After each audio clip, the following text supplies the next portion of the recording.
इस वीडियो के एंड पर जो फाइनल कन्फेशन है ना, वो बहुत ज्यादा खौफनाक है और आप लोग खुद सोचोगे कि यार ये भी होता है दुनिया में। चलो बगैर टाइम वेस्ट किए आओ शुरू करते हैं। 12 सितंबर 1982 को दो of duty Alaska police officers Alaska के रिमोट सेक्शंस में हंटिंग के लिए गए हुए थे। ये एरिया तकरीबन 30 किलोमीटर दूर होता है एंकरेज से और इस एरिया में पहुंचने के लिए या तो आप प्लेन से आ सकते हो या फिर बोट से आ सकते हो। तो जनरली इस एरिया में सिर्फ वही लोग आते थे जो हंटर्स हो। दोनों पुलिस ऑफिसर डिसाइड करते हैं पूरा दिन तो हमने गुजार दिया है, अभी भी हम जंगल के अंदर हैं डीप और यहाँ पर अंधेरा होने वाला है, तो ऐसा करते हैं अपने कैंप वापस चलते हैं। अब वापसी पे जो जंगल वाला रास्ता होता है ना, वो काफी ज्यादा चैलेंजिंग था। तो ये दोनों बंदे पास ही में एक कैनिक रिवर होता है उसके पास जाते हैं और उसके साथ साथ एक मट्टी वाला दलदली सा रास्ता होता है, उससे आगे बढ़ना शुरू कर देते हैं। अब जैसे जैसे ये आगे बढ़ रहे होते हैं, इनको ना मट्टी से एक बूट बाहर की तरफ निकला हुआ दिखाई देता है आगे की तरफ। तो जैसे ये उसके करीब जाते हैं, इनको पता चलता है ये सिर्फ बूट नहीं है बल्कि इसके अंदर तो इंसान की टांग भी है। अब ये दोनों पुलिस ऑफिसर्स थे, इनको इसकी इंपॉर्टेंस पता थी कि हम क्राइम सीन को डिस्टर्ब नहीं कर सकते, तो इसकी जगह वो मैप में ये लोकेशन मार्क कर लेते हैं और इस एरिया से निकलते हैं और अपने डिपार्टमेंट में इस बॉडी को रिपोर्ट कर देते हैं। अब अगले दिन क्राइम सीन टेक्नीशियंस इस एरिया में पहुंच जाते हैं और ये बड़े ध्यान से इस बॉडी को निकालते हैं जिसने औरत वाले कपड़े पहने हुए थे, और इसके बाद वो इस एरिया में एविडेंस ढूंढना शुरू कर देते हैं और इवेंचुअली इनको एक शेल केसिंग भी मिल जाती है जो 223 कैलिबर की थी, जो कि कॉमन कैलिबर होती है हंटिंग राइफल्स की। इन रिमेन्स को फिर ये ऑटोप्सी के लिए लैब्स में भेज देते हैं और फिर ये पता चलता है कि ये बॉडी औरत की थी जो कि कम से कम भी 6 महीने पहले मरी थी, और इस लड़की का डेफिनेटली मर्डर ही हुआ था क्योंकि ये 3 गन शॉट की वजह से मरती है। इसके साथ साथ ऑटोप्सी में ये चीज भी पता चलती है कि उसके कपड़ों में तो कोई गोलियों का निशान ही नहीं है। तो यहाँ पर अज्यूम यही किया जा रहा था कि इसको गोलियां तब मारी होंगी जब ये नंगी होगी और उसके बाद इसके किलर ने इसको कपड़े पहना दिए होंगे। इसके साथ ही इनको एक हॉस्पिटल बैंडेज भी मिलती है जो कि देखने में ऐसा लग रहा था जैसे इसके सर के साथ लिपटी हुई हो, जिसको देखकर शक यही पड़ता है कि उसको गोलियां मारने से पहले उसकी आंखों पर पट्टी बांधी गई होगी। ऑटोप्सी के कुछ हफ्तों बाद डेंटल रिकॉर्ड की रिपोर्ट्स आती हैं और इस बॉडी को आइडेंटिफाई किया जाता है कि यह 23 साल की लड़की शेरी मोरो की थी। शेरी एक एक्सोटिक डांसर होती है एंकरेज में, जिसको 10 महीने पहले मिसिंग रिपोर्ट किया गया था। इसकी मिसिंग रिपोर्ट में ये चीज लिखी हुई थी कि आखिरी बार उसने अपनी दोस्त को ये बात बताई थी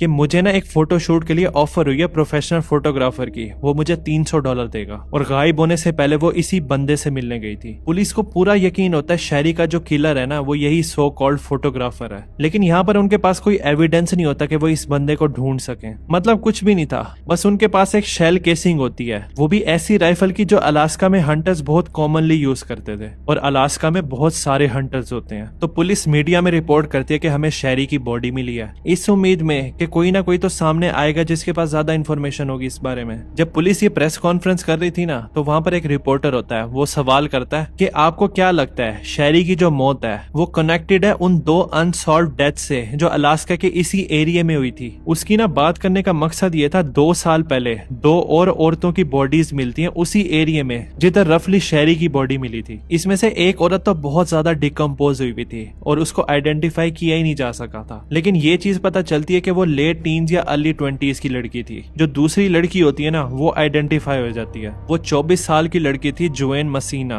ये भी एक एक्सोटिक डांसर होती है एंकरेज में, और वर्चुअली वहां पर कोई भी एविडेंस नहीं मिलता इन दोनों लड़कियों की ग्रेव साइट्स पर, तो इनकी मौत मिस्ट्रीज रहती हैं। पब्लिकली प्रेस कॉन्फ्रेंस में तो पुलिस ये बोलती है कि हमें नहीं लगता कि शेरी की मौत उन 2 लड़कियों की मौतों से लिंक है, लेकिन प्राइवेटली कुछ ऑफिसर्स को इस बात पर शक होता है क्योंकि ना सिर्फ इन तीनों लड़कियों की एक ही तरीके से मौत हुई थी और ये एक ही एरिया में ही मिलती है रफली, बल्कि पिछले कुछ सालों से तो एंकरेज अलास्का में बहुत सारे लोग मिसिंग होना शुरू हो गए थे, और इनमें से ज्यादातर जवान लड़कियां थी जो या तो एक्सोटिक डांसर्स थी या फिर प्रोस्टिट्यूट्स। और यहाँ पर बहुत सारे ऑफिसर्स इस बात पर कन्विंस थे कि हम सीरियल किलर से डील कर रहे हैं यहाँ पर, लेकिन उनके पास कोई एविडेंस तो था नहीं इस चीज को प्रूव करने के लिए, इसलिए ये पब्लिकली इस बात को नहीं बोलते। अगले साल तक कोई नई इंफॉर्मेशन नहीं आती शेरी मोरो की या फिर वो 2 जो लड़कियां थी मरी हुई, तो ये तीनों केसेस बस लटके ही रहते हैं। इसके साथ साथ एंकरेज में मजीद एक्सोटिक डांसर्स और प्रोस्टिट्यूट गायब होती जा रही थी और किसी को इसकी वजह नहीं पता चलती। फिर 13 जून 1983 को पुलिस को एक कड़ी मिल जाती है। उस दिन सुबह सुबह ना एक बंदा ट्रक चला रहा होता है, वो एंकरेज हाईवे की तरफ टर्न करता है। ये रोड बिल्कुल सुनसान होता है। अब जैसे वो इस रोड पर आगे की तरफ बढ़ रहा होता है, उसको रोड की साइड पर ना एक औरत दिखाई देती है जो इसकी तरफ भागती हुई आ रही थी। वो चीखें मार रही थी, हाथ हिला रही थी, ना ही उसने पैंट पहनी होती है ना ही कोई जूते पहने होते हैं। अब जाहिर सी बात है ट्रक ड्राइवर को पता चल जाता है कि यहाँ पर कुछ ना कुछ गड़बड़ है, तो वो रोड की साइड पर लगाता है अपना ट्रक। वो औरत भागती हुई इसकी तरफ आती है, ये नोट करता है उसके ना हाथ पर हथकड़ी भी लगी हुई होती है और दूर से तो इसको औरत दिखाई दे रही होती है, लेकिन जब वो करीब आती है ये तो लड़की होती है और ये कोई टीनेज लड़की होती है। ये लड़की भागती हुई इसकी गाड़ी की तरफ आती है, ये पैसेंजर डोर अनलॉक करता है। ये लड़की बगैर इससे पूछे गाड़ी के अंदर घुसती है, फौरन दरवाजा बंद करके नीचे की तरफ झुक जाती है जैसे ये किसी से बचना चाह रही हो। अब ये बंदा इधर उधर देखता है, इसको कोई भी इधर उधर दिखाई नहीं देता, लेकिन यहाँ पर वो उस चीज का इंतजार तो नहीं कर सकता था जिससे ये लड़की डरी हुई थी।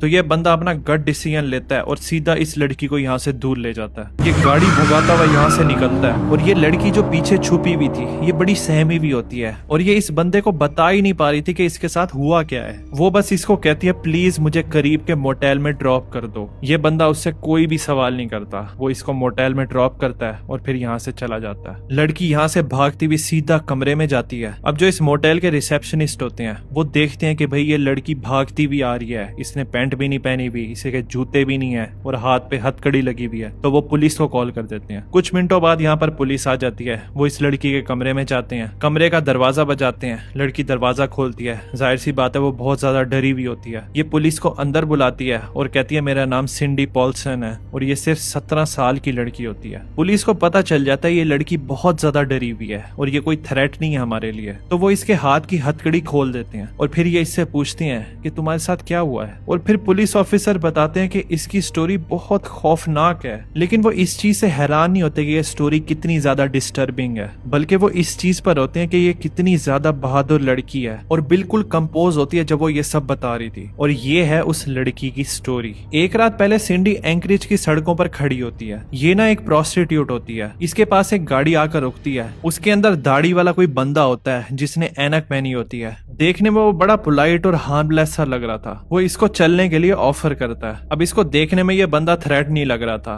तो सिंडी मान जाती है और इसके साथ गाड़ी में बैठती है। जैसे ही वो पैसेंजर सीट पर बैठती है ये फौरन उसके एक बाजू पर हथकड़ी लगा देता है और गन निकालता है और कहता है खामोश रहना बिल्कुल। फिर वो ड्राइव करके इसको बड़े लेविश एरिया में लेके जाता है। फिर अपने ड्राइववे में गाड़ी रोकता है, इसको गाड़ी से बाहर निकालता है, अपने घर के अंदर लेकर जाता है। फिर इसको ये सीढ़ियों से होता हुआ बेसमेंट में लेके जाता है। जैसे ही वो बेसमेंट में जाती है इसको दिखाई देता है वहां पर हल्की सी रोशनी होती है और एक चेन सीलिंग से नीचे की तरफ लटकी हुई होती है। वो इसको इस चेन के साथ बांध देता है और फिर घंटों तक वो इसको यहाँ पर असॉल्ट करता है। फिर जब वो इस चीज से थक जाता है वो इसको कहता है मैं सोने जा रहा हूँ और जब मैं वापस आऊंगा सोकर हम यहाँ से निकलकर जंगल में जाएंगे जहाँ पर मेरा एक कैबिन है। इस पॉइंट पर वो इससे भीख मांग रही होती है कि मुझे जाने दो, लेकिन इसको फर्क नहीं पड़ता। वो कहता है अगर तुमने शोर करने की कोशिश की या फिर यहाँ से भागने की कोशिश की तो फिर तो मुझे तुम्हें मारना पड़ेगा। फिर वो बंदा इस रूम से चला जाता है। अगले कुछ घंटों तक सिंडी इस जंजीर के साथ बंधी रहती है और इसने पूरे कपड़े भी नहीं पहने हुए थे और ये सोच रही होती है कि अब मेरे साथ आगे क्या होगा। फिर इवेंचुअली इसका अटैकर रूम में वापस आता है, वो इसकी जंजीर खोलता है और इसको अपने लिविंग रूम में ले जाता है। वहां पर ये इसको बड़ा प्राउडली अपनी हंटिंग ट्रॉफीज दिखा रहा होता है। इसके पास काफी सारी होती हैं। वो इसको सारा कुछ बताने लग जाता है कि मुझे हंटिंग का बड़ा शौक है और ये भी बताता है कि मैं कहाँ पर हंटिंग करता हूँ। इस पॉइंट पर सिंडी को ना पता चल जाता है कि इस बंदे ने मुझे जिंदा नहीं रखना, इसकी कोई ऐसी इंटेंशन नहीं है। उस बंदे ने अपना इसको चेहरा दिखाया हुआ है, इसको अपना घर दिखाया हुआ है, गाड़ी दिखाई हुई है, अपने शौक के बारे में बताया है और उन जगहों के बारे में भी बताया है जिधर ये जाना पसंद करता है। उसने मुझे इतनी सारी तो इन्फॉर्मेशन बता दी है,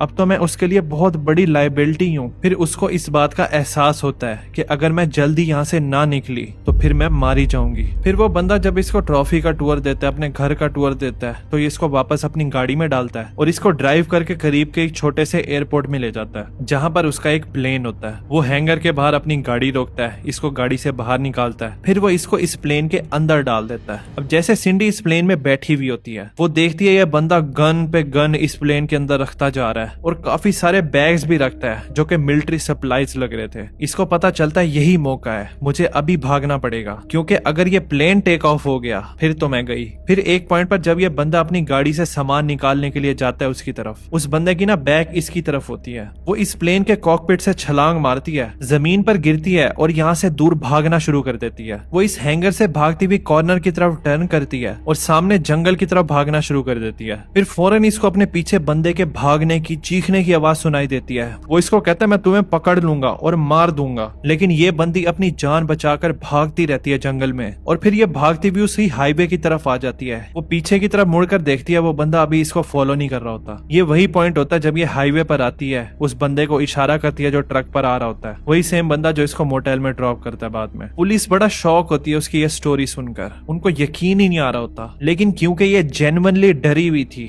और इसकी डिटेल्स भी बहुत ज्यादा थी तो पुलिस इसका यकीन कर लेती है। पुलिस उसको कहती है चलो हम तुम्हें हॉस्पिटल ले जाते हैं। फिर जब वो हॉस्पिटल के रास्ते में होते हैं, ये डिमांड करती है पुलिस से कि वापस उसी एयरपोर्ट पे चलो जहां पर मुझे बंदी बनाया गया था, ताकि ये उस हैंगर को आइडेंटिफाई करवा सके जिधर ये थी, और हो सकता है प्लेन शायद अभी भी उधर हो। पुलिस भी कहती है हाँ बात तो सही है। फिर ये यहाँ से सीधा एयरपोर्ट जाते हैं, ये उसी हैंगर की तरफ लेकर जाती है जिधर इसको रखा था। जब ये हैंगर में पहुंचते हैं तो वो प्लेन तो वहीं खड़ा हुआ था जिसमें इसको डाला गया था, लेकिन जो इसका अटैकर होता है बंदा वो नहीं था। तो पुलिस यहाँ पर इस प्लेन के नोट्स बनाना शुरू कर देती है, मतलब इसके टैग नंबर्स और ओवरऑल ये दिखता कैसे था। जब पुलिस यहाँ पर खड़ी होती है तो इस एयरपोर्ट का ना एक सिक्योरिटी गार्ड होता है, वो देखता है यहाँ पर पुलिस की गाड़ियां खड़ी हैं, तो ये पुलिस के पास आता है। वो कहता है एक रात पहले मैंने इस प्लेन के ना मालिक को देखा था, वो बड़ा ना अजीब तरीके से एक्ट कर रहा था जैसे उसकी गाड़ी में कुछ ना कुछ हो। तो शक में ना मैंने उसकी गाड़ी की नंबर प्लेट नोट कर ली थी और ये पुलिस को उस गाड़ी का नंबर बता देता है। तो पुलिस इस गाड़ी की नंबर प्लेट और जो प्लेन पर नंबर्स लिखे हुए थे उससे पता लगा लेते हैं कि इन दोनों चीजों का मालिक कौन है। ये एक लोकल बंदा होता है जिसका नाम रॉबर्ट हैंसन था और डाउनटाउन में इसकी बड़ी सक्सेसफुल बेकरी होती है। फिर जब पुलिस सिंडी को ड्रॉप कर देती है हॉस्पिटल में तो ये कहते हैं चलो जरा विजिट करके आते हैं इस रॉबर्ट हैंसन और उसके घर में। जब पुलिस इसके घर पहुंचती है तो रॉबर्ट उसी टाइम अपनी ड्राइववे में गाड़ी पार्क कर रहा होता है। पुलिस को दिखाई देता है ये तो वही सेम गाड़ी है जिसकी डिस्क्रिप्शन सिंडी ने दी थी। और फिर जब रॉबर्ट गाड़ी से बाहर आता है वो बिल्कुल मैच कर रहा था सिंडी ने जो डिस्क्रिप्शन दी थी अपने अटैकर की उससे। रॉबर्ट जैसे ही पुलिस को देखता है वो फौरन इनको इनवाइट कर लेता है अपने घर के अंदर कि मैं आप लोगों की क्या मदद कर सकता हूँ। पुलिस कहती है हमने तुमसे बात करनी है, क्या हम अंदर आ सकते हैं। रॉबर्ट पुलिस को इनवाइट करता है अपने घर में। जैसे ही पुलिस अंदर इसके घर में जाती है इसका घर भी मैच कर रहा होता है वो सारी डिस्क्रिप्शन जो सिंडी ने दी थी, मतलब हर तरफ हंटिंग ट्रॉफीज लटकी हुई थी। ये सब यहाँ पर बैठते हैं। पुलिस इसे सवाल करती है तुम एक रात पहले कहाँ थे। वो कहता है रात मैंने अपने दोस्तों के साथ गुजारी है, मेरे पास उनका कॉन्टेक्ट इन्फॉर्मेशन है, आप बेशक पूछ लें उनसे। पुलिस कहती है हम तुम्हारे घर का टूर लेना चाहते हैं। रॉबर्ट फौरन कहते हैं हाँ ठीक है बिल्कुल, आपने जहाँ देखना है देख लो। पुलिस इस पूरी प्रॉपर्टी को सर्च करती है लेकिन यहाँ पर कोई साइन नहीं मिलता कि सिंडी पर यहाँ पर अटैक हुआ था। पुलिस इसकी हॉस्पिटैलिटी का शुक्रिया अदा करते हैं और फिर यहाँ से चले जाते हैं। जब पुलिस अपने स्टेशन वापस जाती है तो ये उन दो दोस्तों से कॉल करके पूछते हैं जिसका रॉबर्ट ने बताया था कि मैं उनके साथ था पिछली रात, और वो दोनों ही इसकी स्टोरी को कोऑपरेट करते हैं इंडिपेंडेंटली। वो बताते हैं हाँ इस टाइम से लेकर इस टाइम तक रॉबर्ट हमारे साथ ही था। तो यहाँ पर देखने में तो यही लग रहा था बेशक जो भी है कि शायद रॉबर्ट सच बोल रहा है। तो पुलिस सिंडी के पास वापस जाती है। वो उसको कहते हैं पक्की बात है जो भी चीजें तुमने हमें बताई हैं वो एग्जैक्टली वही है जो तुम्हें याद है, मतलब तुम कुछ एग्जैजरेट तो नहीं कर रही,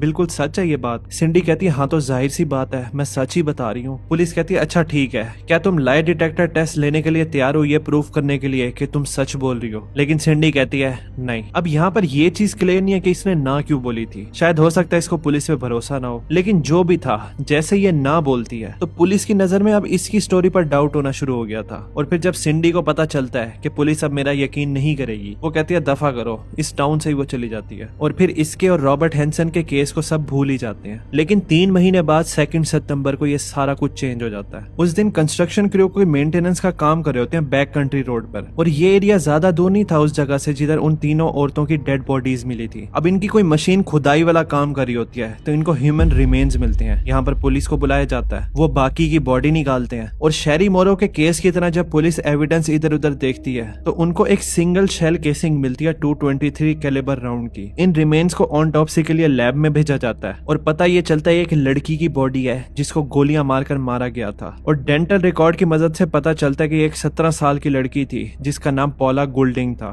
ये भी एक एक्सोटिक डांसर होती है जो 5 महीने पहले गायब हुई थी एंकरेज से। पुलिस इस 223 शेल केसिंग जो पॉला की ग्रेव साइड से मिली थी, इसको और एक और 223 शेल केसिंग जो शेरी मोरो की ग्रेव साइड से मिली थी, इन दोनों को लैब में भेज देते हैं एनालाइज करने के लिए। और फिर फौरन ये बात पता चलती है कि ये दोनों राउंड्स एक ही राइफल से फायर हुए थे, जिसका मतलब ये था कि इन दोनों लड़कियों को सेम बंदे ने मारा था। और ये वो मोमेंट होता है जिसमें पुलिस को पता चलता है कि हम सीरियल किलर से डील कर रहे हैं। और बहुत सारे पुलिस ऑफिसर ये बिलीव करे थे कि इसको रॉबर्ट हैंसन होना चाहिए, क्योंकि देखने में यही लग रहा था कि यही बंदा है। लेकिन उसकी रॉक सॉलिड एलिबाई होती है और उसके खिलाफ कोई एविडेंस भी नहीं मिला था। इसके अलावा और कोई बंदा शक के दायरे में नहीं आ रहा था। तो पुलिस जाती है एक फेमस FBI प्रोफाइलर के पास जिसका नाम होता है जॉन डगलस। वो इसको कहते हैं तुम ना एक प्रोफाइल बिल्ड करो उस बंदे की जिसका तुम्हें लगता है उसने शेरी मोरो और पॉला गुल्डिंग को मारा है। जब जॉन रिपोर्ट बनाता है तो पुलिस बिल्कुल शॉक हो गई थी। इस प्रोफाइल में डिस्क्राइब किया हुआ था एक बंदा जो 40 साल का है, वो सोसाइटी में बड़े आसानी से घुलता मिलता है, लोग उसको पसंद करते हैं, मतलब एक नॉर्मल सा बंदा है। और ये बंदा सक्सेसफुल भी है, जिसकी वजह से जाहिर सी बात है उसका कोई सक्सेसफुल बिजनेस भी होगा। उसको बाहर घूमने फिरने का, हंटिंग का भी शौक है और बहुत ज्यादा चांस है कि इसमें स्पीच डिफेक्ट भी है, मतलब तोतलाहट या बोलते हुए हकलाना। और ये प्रोफाइल परफेक्टली डिस्क्राइब कर रही थी रॉबर्ट हैंसन को। अब क्योंकि ये जो जॉन डगलस था इसने अपने करियर में पहले जितनी भी प्रोफाइल्स बनाई थी वो परफेक्टली आइडेंटिफाई कर देती थी किलर्स को। और फिर जब जज इस प्रोफाइल को देखता है उसको दिखाई देता है ये प्रोफाइल बहुत नीटली लाइन अप हो रही है रॉबर्ट हैंसन से। तो वो FBI को रॉबर्ट हैंसन के घर का सर्च वारंट दे देता है। और इस बार तो इनको बहुत ही स्ट्रॉन्ग एविडेंस मिलते हैं उसके घर पे। जैसे एक मैप था लोकल एरिया का,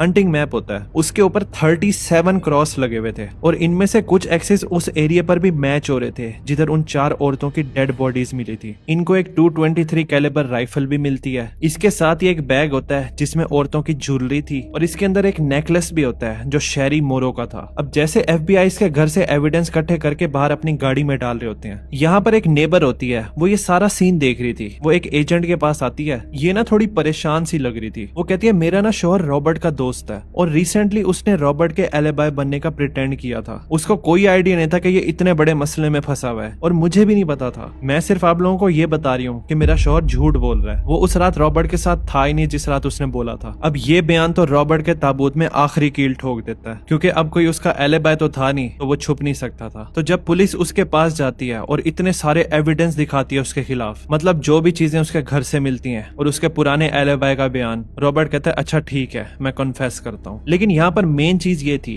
वो यहाँ पर सिर्फ उन 4 औरतों के मर्डर के बारे में कन्फेस करने को तैयार था जिनकी बॉडीज पहले से मिल चुकी थी। पुलिस को जाहिर सी बात है यहाँ पर पता था कि रॉबर्ट ने और बंदों को भी मारा है और इस पॉइंट पर वो ये पता लगाना चाह रहे थे कि और विक्टिम्स कौन कौन है और वो किधर है। फिर ये ना रॉबर्ट के साथ एक डील करते हैं। वो कहते हैं तुम उन 4 मर्डर्स के बारे में कन्फेस करो, इसके अलावा ना तुम हमें बाकी विक्टिम्स के बारे में बताओ, वो कौन थे, क्या है, उनके साथ क्या किया। इसके बदले में ना हम कोई चार्जेस नहीं लगाएंगे तुम पर, जितने भी विक्टिम्स तुम इन 4 के अलावा एक्स्ट्रा बताओगे। तो रॉबर्ट इस कंडीशन को मान लेता है, डील साइन करता है और फिर ये पूरा खौफनाक कन्फेशन देता है। वो कहता है मैं पूरी रात ना एंकरेज में ड्राइव करता रहता था और जवान कमजोर लड़कियां ढूंढता था। उनमें से ज्यादातर सड़कों पर प्रोस्टिट्यूट्स होती थी या फिर एग्जॉटिक डांसर्स होती थी जिनके साथ ये क्लब में दोस्ती करता था। जब वो इन लड़कियों को अप्रोच करता था वो कहता था मैं एक प्रोफेशनल फोटोग्राफर हूँ। इनको कहता था तुम लोग बड़े खूबसूरत हो, मैं तुम्हारी तस्वीरें लेना चाहता हूँ और तुम्हें पे भी करूंगा फोटोशूट के लिए। इनमें से ज्यादातर लड़कियां वैसे ही मॉडल बनना चाहती थी तो वो इसकी बात मान लेती थी। रॉबर्ट इनको बोलता था कि हम अगले दिन मिलेंगे पर्टिकुलर लोकेशन पे, जो कि ज्यादातर फास्ट फूड रेस्टोरेंट ही होता था। और रॉबर्ट क्या करता था, ये ना पहले से ही उस लोकेशन पर पहुंच जाता था और ये ना अपनी गाड़ी में छुप कर बैठा रहता था ये देखने के लिए कि जब वो आए तो वो अकेले आए या नहीं। और जब वो मेक श्योर कर लेता था कि ये अकेले आई है और इनकी मदद के लिए कोई भी नहीं है, वो उनकी तरफ अपनी गाड़ी लेकर जाता था और उनको कहता था आओ गाड़ी में बैठ जाओ। अब बैठने वाली लड़कियों को ये नहीं पता था इसकी गाड़ी की अंदर वाली साइड पर जो पैसेंजर दरवाजा होता है उस पर ना एक हथकड़ी लटकी हुई होती थी, जिसका एक हिस्सा दरवाजे के साथ अटैच होता है और दूसरा ओपन हिस्सा इनके लिए इंतजार कर रहा होता है। जैसे ये गाड़ी में बैठती थी ये उनके पास आगे की तरफ बढ़ता था ऐसे प्रिटेंड करने के लिए जैसे ये उनकी मदद कर रहा है सीट बेल्ट पहनने में। अब जैसे वो लड़कियां देख रही होती थी कि ये क्या कर रहा है, तब ये इनका हाथ पकड़ता था, ओपन हथकड़ी का वो हिस्सा इनके हाथ पर लगाता था, पिस्टल निकालकर इनके सर पर रखता था और कहता था बिल्कुल खामोश रहो। रॉबर्ट अपने कन्फेशन में जब ये चीज बता रहा होता है कहते मैंने इतनी दफा हैंडकफ लगाया और पिस्टल रखी है सर पे कि ये ना मेरी मसल मेमोरी बन गई है। फिर जब ये इन लड़कियों को हथकड़ी लगा देता था अपनी गाड़ी के अंदर, ये ड्राइव करके इनको अपने घर ले जाता था, वहां पर ये इनको बेसमेंट में लेके जाता था और फिर इनको सीलिंग के साथ जंजीर से बांध देता था, बिल्कुल वैसे ही जैसे सिंडी ने डिस्क्राइब किया था। और फिर घंटों इनको असॉल्ट करने के बाद ये इनको वापस बेसमेंट से ऊपर लेके जाता था, इनको अपनी गाड़ी में डालकर एयरपोर्ट ले जाता था। फिर ये उनको अपने प्लेन में डालता है, लेकिन सिंडी की तरह वो लड़कियां नहीं भाग पाई। फिर ये उनको फ्लाई करके यहाँ से अपने कैबिन ले जाता था, जो कि उस एरिया से ज्यादा दूर नहीं था जिधर उन 4 लड़कियों की डेड बॉडी मिली थी। फिर जब वो लड़कियां इसके कैबिन में होती हैं, वो इनके कपड़े उतारता था, उसके बाद उनकी आंखों पर पट्टी बांधता था, उनके दोनों हाथों पर हथकड़ियां लगी हुई होती थी। उसके बाद ये इनको अपने कैबिन के दरवाजे दरवाजे से बाहर निकालता था और कहता था उनको भागो। और फिर ये लड़कियां जंगल में इससे जितना दूर भाग सकती थी भागती थी तेजी तेजी। वो गिरती थी, दरख्त से टकराती थी, लेकिन इससे दूर भाग रही होती थी। इन लड़कियों को लग रहा होता था कि हमारी आजमाइश खत्म हो गई है ये वाली, लेकिन उनको ये नहीं पता था कि ये आजमाइश अभी शुरू हुई है उनकी। रॉबर्ट की यहाँ पर कोई इंटेंशन नहीं होती कि ये लड़कियां यहाँ से बचकर भाग जाएं। इसको पता था मेरे कैबिन के चारों तरफ का जो सराउंडिंग एरिया है वो गहरे पानी से घिरा हुआ है, तो अगर ये लड़कियां दूर उस पानी के पास भी पहुंच जाएं तो वो तो डूब जाएंगी। इसी वजह से रॉबर्ट इन लड़कियों को शुरू में बड़ी छूट देता था, इनको ना अच्छी तरह अपने से दूर भागने देता था ताकि उनके दिल में हो कि हम बच जाएंगे। इसके बाद रॉबर्ट एक छुरा और हंटिंग राइफल उठाता था और फिर अपने शिकार को स्टॉक करने के लिए निकल पड़ता था। और फिर अगले घंटों से लेकर दिनों तक ये जंगल में इधर उधर चलता रहता था इन लड़कियों को ढूंढने के लिए। ये बस इनको दूर से देखता था कि ये क्या कर रही हैं, और कुछ पॉइंट पर तो ये इनके पास छुप कर जाता था इनको जख्मी करने के लिए जानकर अपनी छुरे से, ताकि ये उनका खून का ट्रेल फॉलो कर सके। फिर ये उन मरती हुई लड़कियों को फॉलो करता था जो कि चीखें मार रही होती थी मदद के लिए। कुछ पॉइंट के बाद उन लड़कियों को भी पता चल जाता था कि वो मरने वाली हैं, उनके पास कोई उम्मीद नहीं है। फिर या तो वो गिर जाती थी या खुद ही रुक जाती थी। उस पॉइंट पर रॉबर्ट उनके पास जाता था और उनको शूट कर देता था। उसके बाद ये इनकी हथकड़ियां खोलता था, इनको दोबारा कपड़े पहनाता था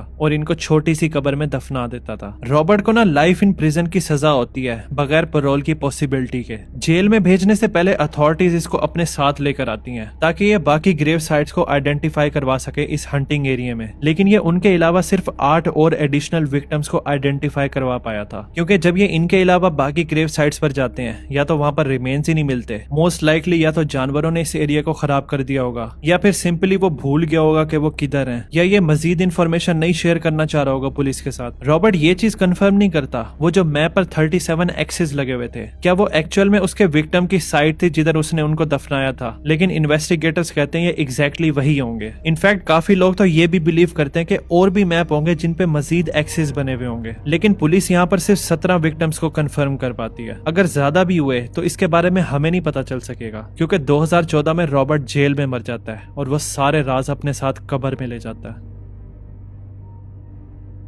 इसके अलावा अलास्का में एंकरिज के अंदर एक और इंसिडेंट है, उसमें भी एक बंदा बहुत खौफनाक चीज करता है, और इस बंदे ने जो काम किया था इवन FBI तक उससे डर गई थी। वो क्या था उस पे मैंने ये वाली वीडियो बनाई है, आपको हाईली रिकमेंड करूंगा कि आप जरूर देखना। मिलते हैं फिर उस वीडियो में। Thanks for watching.